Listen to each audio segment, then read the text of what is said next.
مسلمان کے لیے تو ہر دن 12 ربیع الاول. کل جب صبح طلوع ہوگی اور لوگ کہیں گے کہ آج 13 ربیع الاول ہے تو ہم کہیں گے کہ نہیں، آج بھی 12 ہی ربیع الاول. پھر جب ربیع الاول ختم ہو جائے گا اور لوگ کہیں گے کہ اب ربیع الثانی ہے، ہم کہیں گے کہ نہیں، یہ بھی ربیع الاول. تم کہو کہ ربیع الثانی ہے، ہم کہیں کہ ربیع الاول. تم کہو کہ جمادی الاول ہے، ہم کہیں کہ نہیں، ربیع الاول ہے. اس لیے کہ نبی اکرم صلی اللہ علیہ وسلم کی ذات گرامی یہ تو کسی ایک دن اور مہینے اور کسی خاص وقت کے ساتھ موقت تو نہیں ہے، یہ تو 24 گھنٹے کی رہنمائی، یہ تو 12 مہینے کی رہنمائی ہے. بہار ہو کہ خزاں لا الہ الا اللہ کے مصداق، یہ تو مسلسل جب تک اس سرچشمے سے، اس چشمے سے سیرابی نہ ہو اور جب تک تسلسل کے ساتھ اس سرچشمے سے فیض انسان حاصل نہ کرے،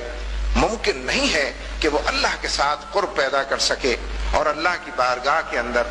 کوئی یاوری اور کوئی اپنے لیے مقام پیدا کر سکے. اس لیے پورا طائف کا واقعہ جہاں داعی اللہ کو یہ بتا رہا ہے، آج کے داعی اللہ کو، کہ دعوت کے اس کام کو کرتے ہوئے سب سے بے پرواہ ہو کر اللہ کی طرف بلا رہے ہو تو بس اللہ ہی کی پرواہ کرو، اس کی خوشی اور ناراضگی کی پرواہ کرو، اسی کے ہو رہو. اور جب لوگ بہت ستائیں اور کبھی کبھی یہ بھی جی چاہے کہ ان کو بھی صلواتیں سنائی جائیں، تو اپنے اوپر ضبط کر کے اللہ ہی سے کہو کہ پروردگار تو نے کن کے حوالے مجھ کو کر دیا. اس لیے کہ جس نے یہ کام دیا ہے، یہ مشن سپرد کیا ہے،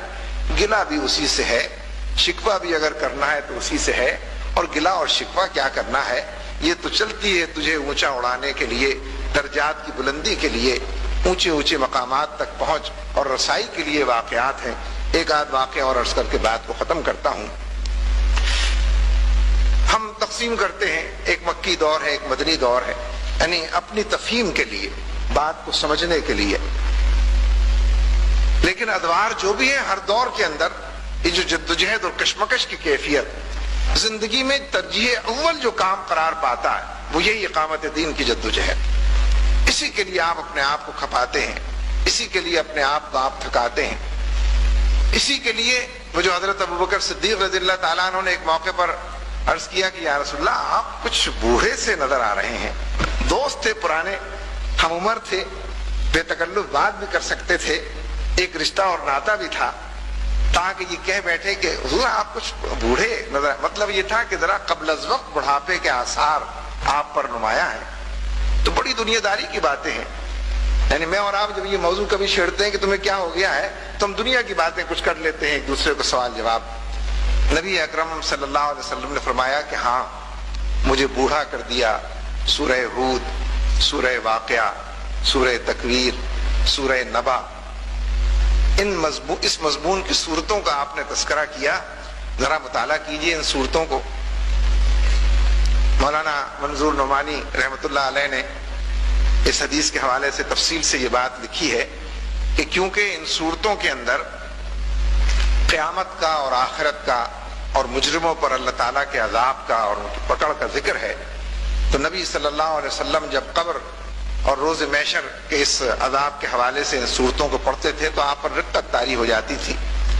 اور اس کی وجہ سے یہ کیفیت ہوئی کہ جوانی میں بڑھاپا آتا چلا گیا. مولانا سید ابو العلا مودودی رحمۃ اللہ علیہ نے اس موضوع کو بیان کیا ہے،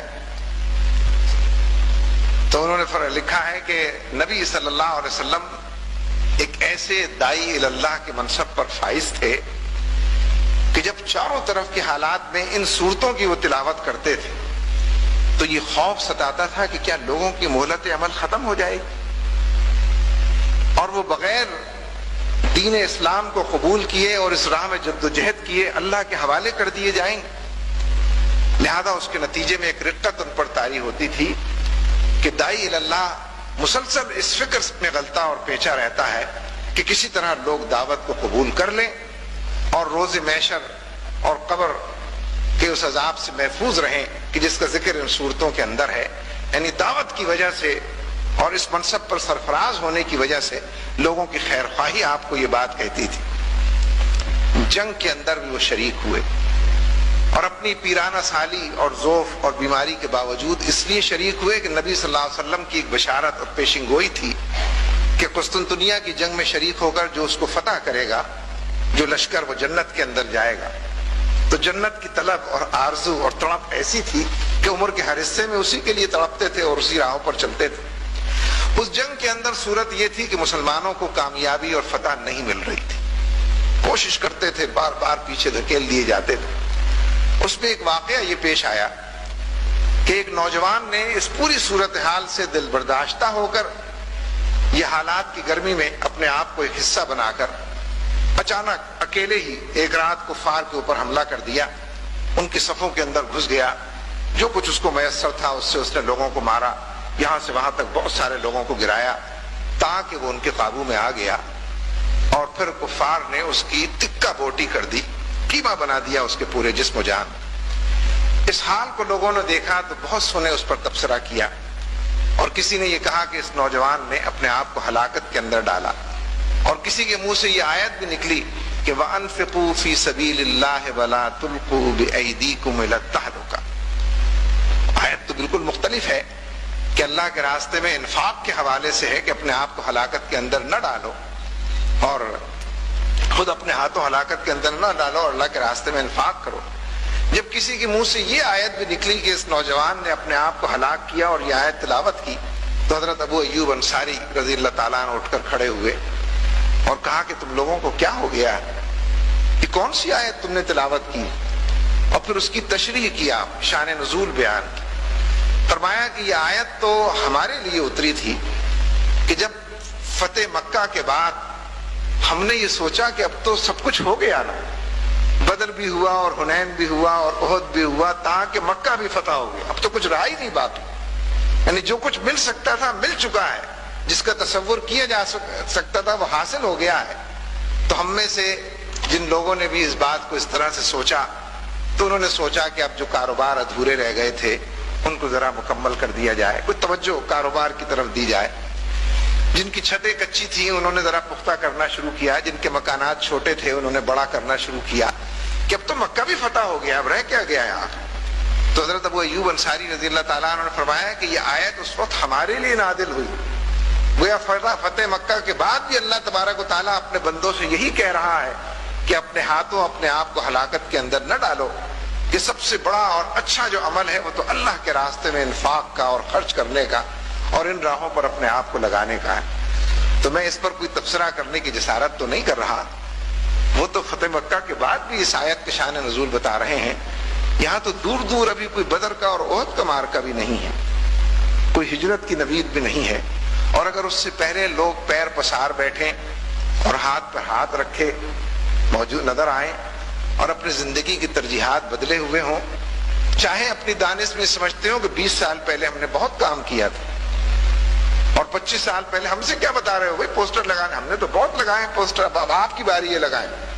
یعنی جب آدمی اس فریکوینسی پر آ جائے کہ پھر وہ لوگوں کے سوالوں کے جواب میں اور اعتراض کے جواب میں یہ کہنے لگ جائے کہ آپ نے ابھی کیا کیا ہے، کہ جواب آپ ہم سے کہہ رہے ہیں، اپنے ہی اچھے اعمال کو گنا کر گویا اپنے ہی اچھے اعمال کو حقارت کرنے کے لیے چل پڑے۔ تو یہ بات تو بڑی، ابھی تو کوئی فتح مکہ کی تو بات بہت دور ہے، اس سے پہلے کے مراحل بھی نہیں آئے، لیکن اگر لوگ کمر ہمت کھول دیں، زندگی کی ترجیحات بدل دیں اور وہی کاروباروں کی وسعت اور مکانوں کی پختگی اور فلیٹوں اور مکانوں کی دنیا آباد کرنے لگیں اور بچے اور ان کے مستقبل یہاں اور وہاں ہر جگہ انہیں کو لے کر جانے لگیں، تو ان میں سے کوئی کام ناجائز تو نہیں ہے، لیکن وہی جو میں نے کل عرض کیا تھا کہ جن کے رتبے ہیں سوا ان کی سوا مشکل ہے، جو لوگ بڑا دعویٰ لے کر اٹھے ہوں اور اسلامی انقلاب کے نعرے لگاتے نہ تھکتے ہوں اور جو دور تک دعوت الی الخیر، یدعون الی الخیر اور تامرون بالمعروف وتنہون عن المنکر کی بات کرتے ہوں، تو ان کے لیے جب ہم سیرت طیبہ کے پیغام کو تلاش کریں گے تو یہ پیغام تو جلی حروف میں موجود ہے کہ پھر زندگی کو اسی ڈگر پر گزرنا چاہیے کہ جو لقد کان لکم فی رسول اللہ اسوۃ حسنہ کا مصداق بن سکے۔ اس لیے میرے دوستو، بھائیوں، بزرگوں اور ساتھیوں، حالات جس رخ پر بھی جا رہے ہیں ان حالات کے اندر ہمارے لیے بڑا سبق بھی ہے، اور ان حالات کے اندر ایک ہمواری بھی موجود ہے، سازگاری بھی موجود ہے۔ جو لوگ چلیں گے اور مسلسل چلیں گے وہ سازگاری ان کا استقبال بھی کرتی ہے، اور جس چیز کا نام ضعف اور کمزوری ہے اللہ تبارک و تعالیٰ مسبب الاسباب ہے، وہ ضعف کو اور کمزوری کو رفع بھی کرتا ہے اور قوت سے اور طاقت سے قدموں میں جماؤ بھی پیدا کرتا ہے. اس لیے ضرورت صرف اس بات کی ہے کہ ان حالات کا سامنا کیا جائے اور سیرت طیبہ سے اس سبق کو سیکھ کر جذب و انجذاب کے مراحل سے گزرا جائے. اللہ تبارک و تعالی ہم سب کا حامی و ناصر ہو کہ کی محمد سے وفا تو نے تو ہم تیرے ہیں، یہ جہاں چیز ہے کیا لوح و قلم تیرے ہیں.